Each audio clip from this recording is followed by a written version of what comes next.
Welcome back mga kabarangay. At ngayon nga pong second segment natin ay meron po tayong ilang mga COMELEC updates na pag-uusapan. Dahil po kaninang umaga ay nag-attend po si Kags Butch sa isang press conference sa COMELEC po mismo. At ngayon nga po meron po siyang ilang mga balita na ibabahagi po sa ating lahat.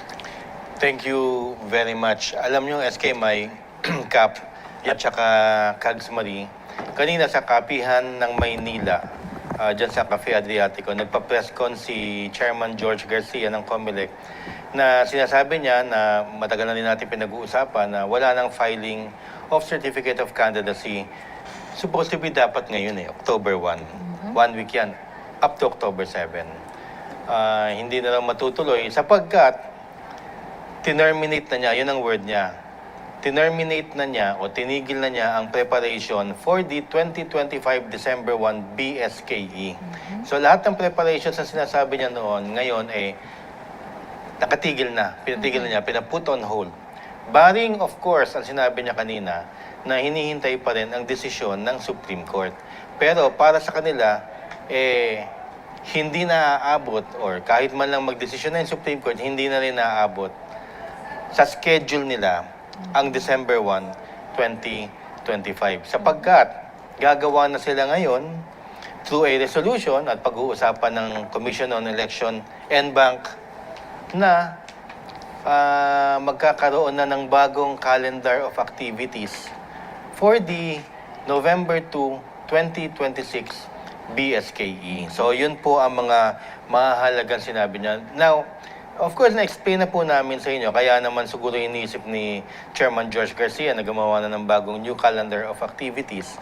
Dahil sa pagkaka-explain po natin noon, 3 months po aabutin yung calendar of activities na yan ngayon po ay October 1 to December 1, 2 months na lang. So talagang hindi lang gipit, wala na talagang panahon to conduct a BSKE 2025 December 1 election. Kaya tinigil na po nila ang preparation for that. At ine-expect na ng COMELEC. At I think, Kap, Kags, tsaka SK, i-expect na natin para hindi na lang maguluhan na yung mga tao.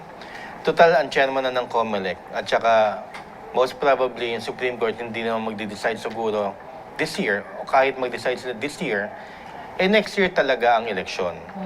Kung unconstitutional yan, well, before November 2 yan, gagawa ang COMELEC.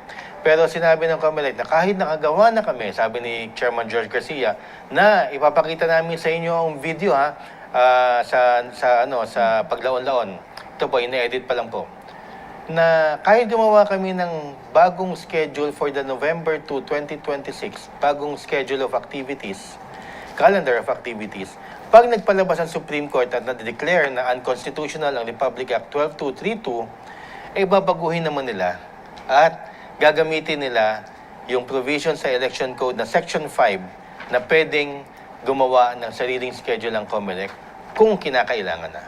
Yun po ang aking balita sa inyo. Press con po kaninang umaga. Today is October 1, kaninang umaga po yun. Ayan po, maraming salamat Kags Butch. Ayan nga po mga kabarangay, yung ating latest update tungkol po sa BSKE. At mukhang more or less, Kags Butch, sure na po na next year na po talaga ang ating eleksyon. Well, sarap sana sabihin kung 80 to 90%, pero talaga doon na nakatuon. Opo. 2026 na. Even yung Malacanang, even yung Supreme Court na... Kasi ang sabi ng Supreme Court, ng COMELEC kanina, wala pa nilalabas na TRO. And even daw, kahit lumabas yung TRO, hindi naman ibig sabihin magkakaroon ng eleksyon.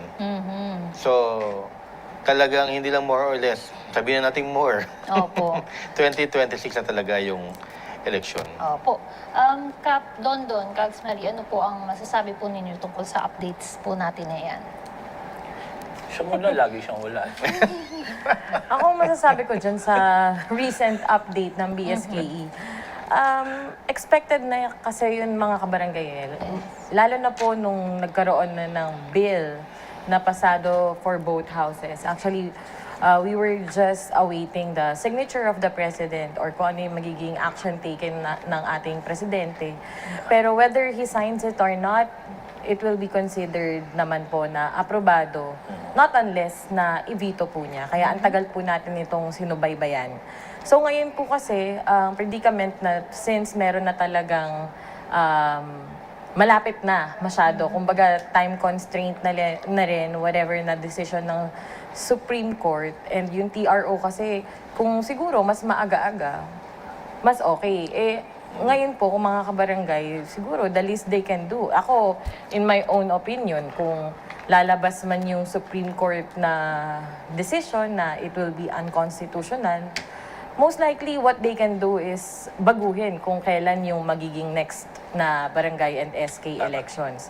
Pero yun nga, sa dami po ng pinagdadaanan ng ating bansa, talagang medyo crucial din yung part na mabigyan ng pansin yung ganitong klaseng senaryo dahil unang-una sa lahat, meron na pong nakaukol na batas na nagsasabing ang susunod na barangay and SK election will be on November 2, 2026 because that falls on the first Monday of November. So sa ngayon po, nakita nyo naman po kaliwat kanan yung mga balita natin na hindi magandang pakinggan. Actually, yun nga yung kaninang sinasabi ko off-cam na nakakalungkot na sabihin man, pero hindi na magandang pakinggan kapag sinabi mo na anong trabaho mo. Sasabihin mo ngayon, ikaw ay isang congressman. Kumbaga, yung tiwala kasi ng tao is kailangan natin i-win back na we have to establish our government na this foundation or itong sektor at mga naglilingkod bayan na to ay really for the people na para gumawa ng mga programa at makakatulong sa buhay ng mga mamamayan na ngayon po ay talagang masasabi kong totally damaged. So, sa ngayon po, yung sa Supreme Court na hinihintay natin, talking about the BSKE, parang medyo, for me, hindi siya ganun ka priority, lalo na't meron ng batas at ilang buwan na lang din naman po ang ating hihintayin para magkaroon ng BSKE.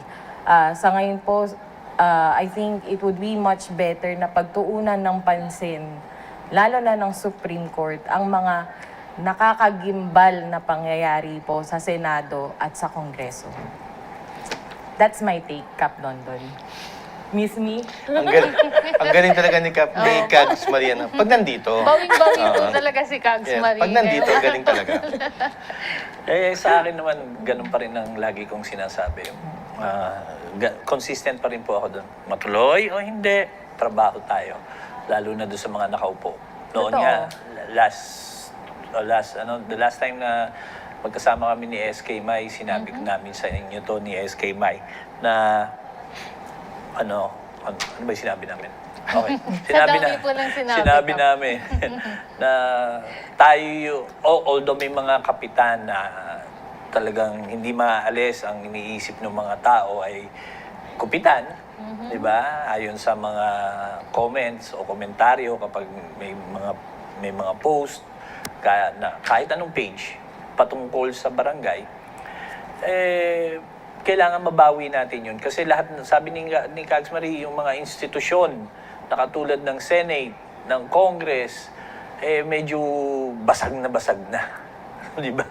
Dahil sa mga pangyayaring to. Pati sa executive department o yung LGUs. Oo.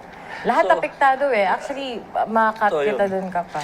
Lahat talaga apektado pagdating dito sa usapin na to, lalo na ang pag pinag-uusapan natin ay sila yung mga, kayo, yung mga elected official, ang muka ng taong bayan. Pinagkatiwalaan. Pero ang sakit lang na marinig at makita na etong mga dialogo na nangyayari ngayon ay sa hirap ng buhay ng mga tao ngayon na ultimo piso ang hirap hanapin. Pero malalaman natin na may ganitong klase ng mga nangyayari sa sistema ng gobyerno. yeah. I don't know how we will restart. I don't know how will it be refreshed. And I don't know how the people will gain back the trust na ibinibigay po sa mga public servants. Amen. Oo nga eh. So, sa totoo lang kasi very emotional. Kasi lahat Totoo naman naman. tayo dito siguro, somehow, apektado. Na nakakalungkot na ang laki ng pera ng involvement eh. Na kung saan napakadami po ng pangangailangan ng taong bayan na hindi natin nabibigay. Even the basics. Actually, sa tingin ko nga, yun yung natutunan ko siguro sa ngayon with all the experiences that I had. Parang for me, all we have to do is go back to the basics. What I'm trying to say is yung una, syempre, yung edukasyon, yung opportunity, which is yung pagbibigay ng trabaho sa mga tao. Yung hindi mo na kailangan sila na bigyan ng ayuda, kundi bigyan mo sila ng pagkakataon na sila mismo sa sarili nila kaya nilang tumindig at hindi umasa sa gobyerno. Yun yung mga dapat siguro na pagtuunan natin ng pansin. Kasi sayang kasi yung laki ng pondo pala ng buong bansa, tas malalaman natin lubog yung Pilipinas ng ilang trilyon na utang. Na may utang ka pag pinanganak ka. Oo, parang ganon. Masakit, lalo na sa mga, I understand the part of the business sector, most especially, they are the bloodlines of the government. Kasi doon po tayo nagkakaroon ng buwis at yun din po ang ginagamit natin sa pagpapagawa ng mga programa, sana, na makakatulong din po sa ating mga pamumuhay at sa taong bayan. Ayan po na. Very well said, Kags Marie. At alam niyo po, sa tingin ko po talaga, now more than ever, the people are asking for and looking for accountability from our public officials. At siguro po, dapat din po itong maging motivation po natin bilang mga botante na sa susunod po na tayo ay magkaroon ng pagkakataon na magluklok at mamili ng ating mga government officials na mailalagay po sa pwesto sa ating gobyerno, ay talagang matinding pagkilatis na po ang ating gagawin Papa. sa susunod po na pagkakataon na Tama. magkaroon po tayo. Ayan.